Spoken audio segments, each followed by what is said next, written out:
Here we go then.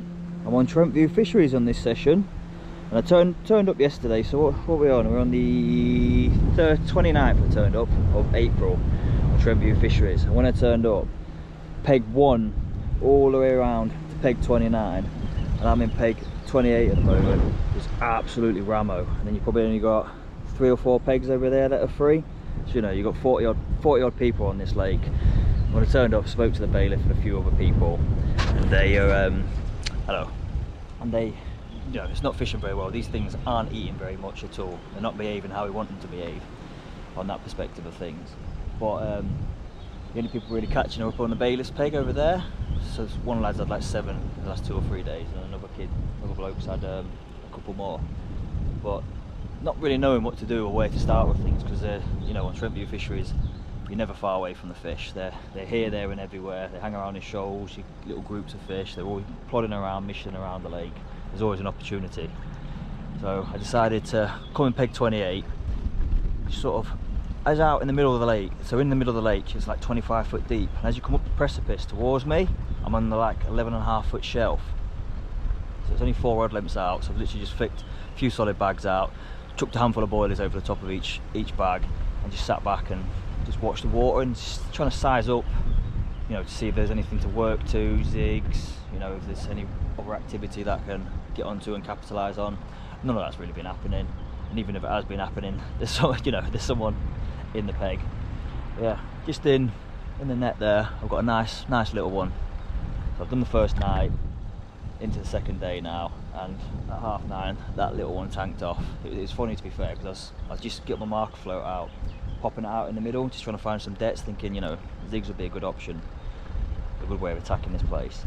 Just as I'm doing that, and as the marker float dink hit the deck, this thing rattled off. So like, as I'm playing it, you can imagine all the line out into the lake, my braid, and this thing's swimming all around underneath it. But yeah, we got it in. It's in there, so I'll get him out and show you a little fish. So here we go then. This is the first fish to start off on this session on Trent Fisheries. So just a little solid bag, flicked out a couple of rod lengths in front of me, and a few boilies thrown over the top of it. Funny enough, I was just sticking the marker float out there to find some depth, to put some zigs out, because I didn't think anything was going to happen off the bottom. Just as I was doing this little thing peeled off. Lovely little in here, so it's a good little start. I'm not going to bother weighing him or anything, because he is only a little babby. Yeah, lovely fish. Happy days. Hopefully this is a sign of more to come, because we have got some good air pressure coming in, wind pumping down here. You know, the temperatures are up. Of recent, we've had some cold snaps. Yeah, doing the job. This guy slipped back. Nice little mirror. It's probably about 10 to 12 pound I'll give him. He's only a tiny little thing. But we know there is a lot bigger of you out there. Off the mark. Happy days. Here we go then.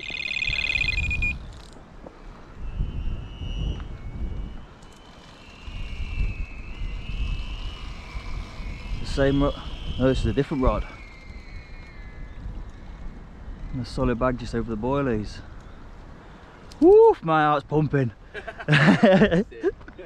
Nice.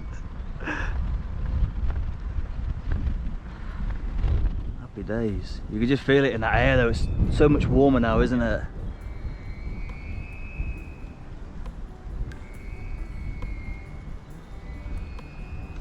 Yeah, it's nice and simple fishing this, just a few bags plugged out. And I've probably put half a kilo of boilies out maximum so far.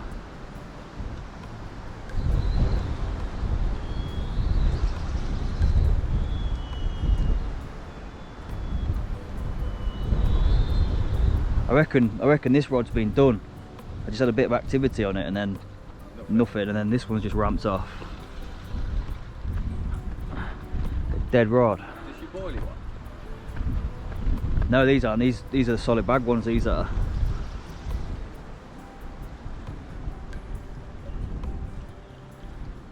Just feels like another little one, but it's all sport.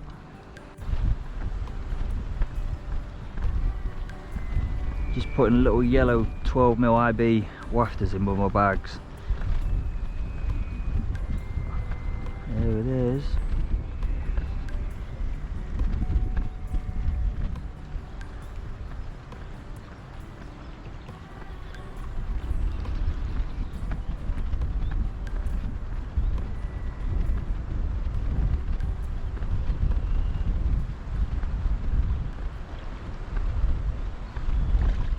Bigger than the last one. Yeah, boy. Nice scaly one. We'll do the honours, mate. Yep. Top lad.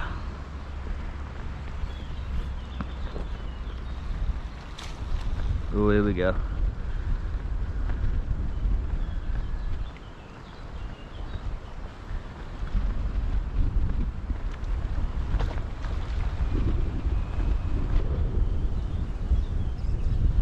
Come on, Bobby. Come on. Yes, nice one, Georgie boy. Thank you. And that is second one. How's she looking? Yeah, man. Nice one. Yeah, that's better. Nice. It's got a tummy on it.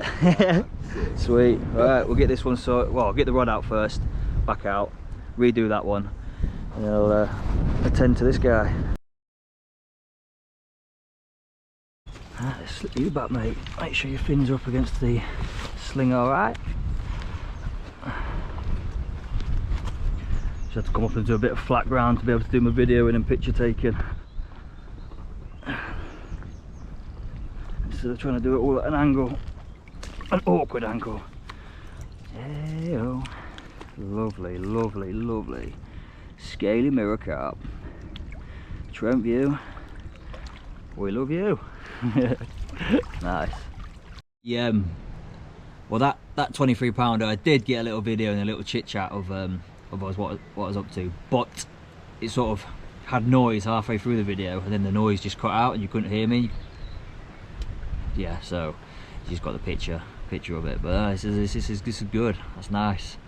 Nice weather's coming through, you know, and the fish are playing ball. Got another night at me, another 24 hours. So yeah, I put the solid bags out. There's 3 solid bags out there now. Just all 4 rod limits out. A few more boilies thrown over the top of it. I'm just gonna sit back and see what happens for the rest of the day. If that's the method that's working. So yeah, just stick at that. And then tonight, with the activity I've had today, you know, it is. I'm half tempted to eat a kilo or 2 of boilies out over the top of that for tonight, and then hopefully in the morning when they're feeding, if they are feeding, something a bit better might come down, or just something. We just like catching fish, you know. When you come into these sort of places, for me anyway, it's about getting bites, it's about getting runs. You know, you're not tunnel vision, just targeting one thing or feathering your nest in areas to be able to get something from another area. You know how fishing goes. But yeah, so hopefully there's be more fish to be having. What do you reckon, Luna? We could be having more fish? Yeah, we are. Friend next door's gone now, isn't he? So just me, you, and hopefully the carp. Beans, sausage, mushrooms in there, and we've got 4 poached eggs and some green stuff. And that is dinner this afternoon. You can't have any, mate. Waiting there patiently. Yeah, you know. Keon does the good food. I've made a little move just round to peg 13. So the wind, it's hacking down here quite nicely. You know, I couldn't turn the right way. I couldn't ignore that. Even though I've got 2 fish over there, you know, these boys on here, they're catching quite nicely. So I thought I'd join the party just for the last night. You know, there's 30-40 pounders due out, so this is a better area with this wind trickling in. Just flick some solid bags out again. Just thinking of solid bags and boilies. That's working for me. So hopefully, next time I'm in the beer, it'll be fish. Bite round on the first bite round on a new spot. Wow!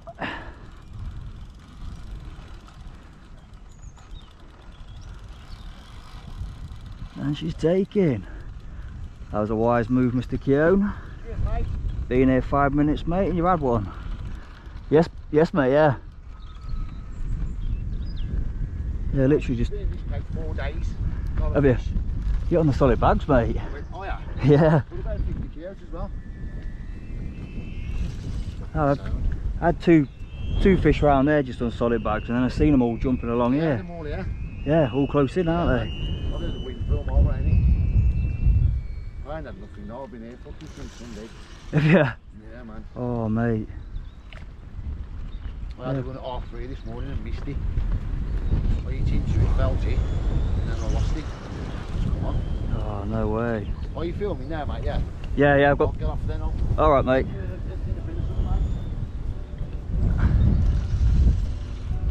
Yeah, so happy days. I might look for that fella next door. We'll jump on the bags as well. All here for bites.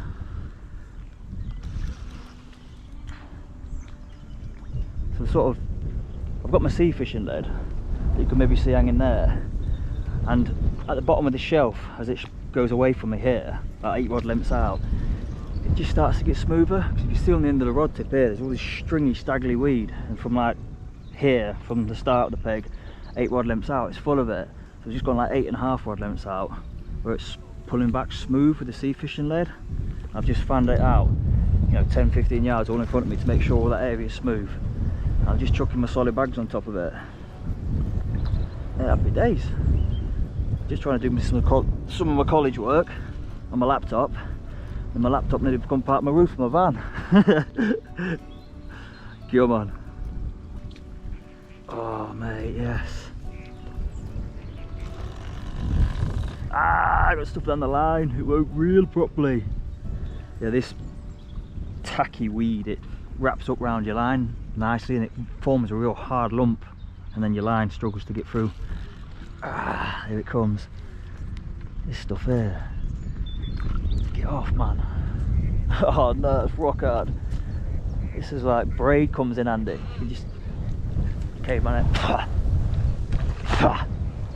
Get off my line, man. There you go, top the line.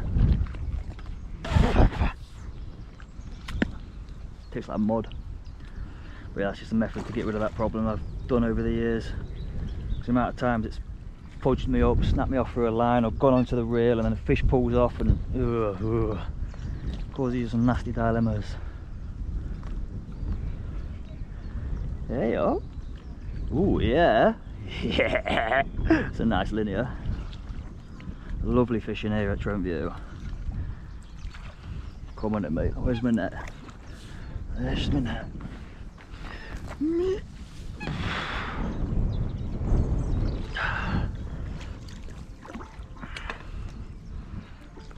Hey, old babby. There it is. 3.5 ounce lead hanging out his face. Little 12mm wafty. Come on, mate. Don't be shy. Yummy. Okay. Bosh. There we go. Hey up, tiger. Another linear. Nice. Let's get him sorted. Here we go then. The first one since being in peg 13. You know, it's like anything in life. If you're winning in an area, but then you decide to leave that area that you're winning and go to another area that might win a little bit more, that's what's happened here. So I've been here half an hour with the rods out, and this guy has come along 20, or just over 20 pound, 20 pound an ounce is. This is what you can expect from Trent View Fisheries. Hey up, mate. A smack in the face nearly. Let's get balanced well with this thing. Yeah, on, mate. Yeah, okay. We're jimming it with the carpies. Ready? Oh yeah. Alright. So yeah, these are the sort of stamp of fish you can expect from Trent View Fisheries. Lovely apple slice, scaly bangers. Happy days. Hopefully there's more to come. Yeah. Think we've got another fish on the end of here. Literally just put that one back. What's going on with this? Is there fish on? It's gotta be. Nope. No fish. Don't know what was happening there. Yes. So all I'm doing is just solid bag. Load of pellet in it. Half a little wafter. Job's a good one. 3.5 ounce lead. Look, it's still got the... Oh, I thought it was a double run then. Well, not double run, but Yeah, and you just got the residue of the PVA left on it. Oh well, put them back out. Yeah, so what I'm doing with solid bag is 3.5 ounce lead, just a knotless knot, about 4 inches of braid, size 6 hook, little 10-12mm wafter, dropping it in the bag, together like that. I get 1 scoop of this like multicoloured pellet that I've got going on, like greens, reds, blues, a variety of things. Blues, greens, red, yellows, sorry. I'm just pulling it through. I'm sort of like working, pull this over it, and just working the lead through it so the line all grows up nicely and it's held in with the mix that's inside the bag.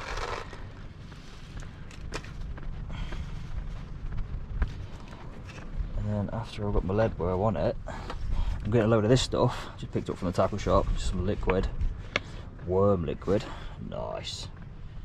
Just trickling all that in there. Let that all soak in. Another load on top. That is a solid bag. Twirl around. Not packing it down too much, I'm only going out 8 rod lengths. Nip the top of it, 'cause you've got a bit of a stem to turn, you know, mould the PVA onto. And that's it. That's the end product going out there. Doing the do. I've done the second night now and nothing happened for the night. You know, I had that one as soon as I moved around here onto that wind. A couple of people down there, 1 or 2 more. And you know, they're out there boshing around, moving around. I've got this one here on its own, just on the end of the reeds. The only reason why I've got it on that bank stick by itself is because the middle bite alarm. Battery is dead. And then them other 2 flicked out there about 8 rod lengths, just into the squidgier stuff. Because as it comes up that shelf, there's a lot of that stringy weed that gets, like hydro rigs, gets on your line. Not the nicest stuff in the world. Yeah, I've got 2 of them out there, solid bags at 8 rod lengths, and I just flicked a kilo of boilies over it last night before I went to bed. Hey up, mate. Good morning. You've been munching around the bushes. You're looking a little bit wet, a little bit drizzly. So yeah, I'm hoping once that sun comes up and this afternoon things will start happening again. Yeah, I was toying whether it would be a good idea to put a lot of bait out. Well, not a lot of bait out, but just flick a kilo of boilies over the top of it. I just put some 16 millers and some 20 millers out, some like fishy ones, some nutty ones, just to see if it would entice something a little bit bigger to drop down to the spot. The fish I've had so far, they've only been early 20s, you know, just into 20s, and 2 of them, and one of them was like 10-11 pound, if that.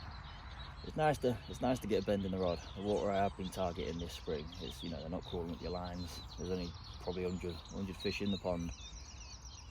It's a day ticket as well, so it gets hammered quite a bit. So the odds aren't in your favour massively.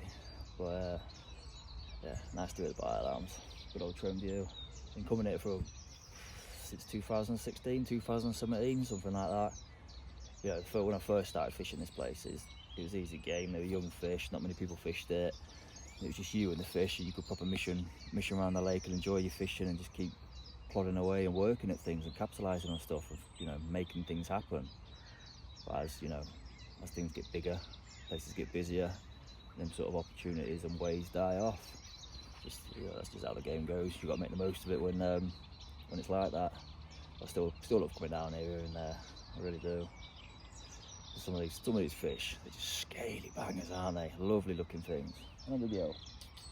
Yeah, hopefully they'll get me some, you know, food, and then hopefully there'll be a carp to show you. Hey up, dudes. Marching around this morning. Mrs. Mallard and a little group. Real dark, aren't they, them ones? Little boyos. Got some nice boilies over here, full of protein if you want them. Cute. Wah, wah. Right, I think that's going to be me done on Trent View Fisheries. You know, I've done 48 hours for 3 fish. So I've had 2 over on peg 28 and move around here on the teeth of that wind, just to try and, you know, get on where the main bulk fish are. There's a few people catching up there, so it sort of enticed me to come around this way. but it paid off, didn't it, for the first like hour or so of being here. But nothing else has happened, you know, in hindsight of things. I wish I had my floaters with me, because this afternoon the sun's come out and it is nice. But overall, I've had an enjoyable session, and I think with the, you know, with the solid bags, the way I've been approaching with the solid bags, I think that is the best way on here. You know, you can imagine these carp, they come down to a patch of bait all the time, and oh look, something on a boom and a little mechanical piece moving around. It looks all alien and weird. They see it all the time. Whereas, you know, with a solid bag, it's hidden away, confined in that area. So when the carp comes down to that patch of bait, it just stays like a bit of food on the bottom, sucks it, boom, crap, there's a hook in it, you know.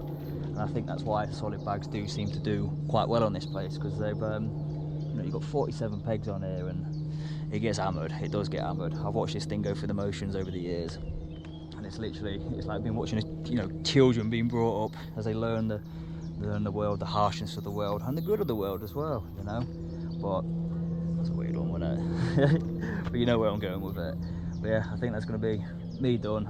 As I said, would have had some floaters out if I had them with me. So I'm going to get myself down to the tackle shop this weekend and get prepared with some floaters, you know, so I can cover all areas of carp fishing and attack it how, you know, for how the carp are behaving, sort of thing.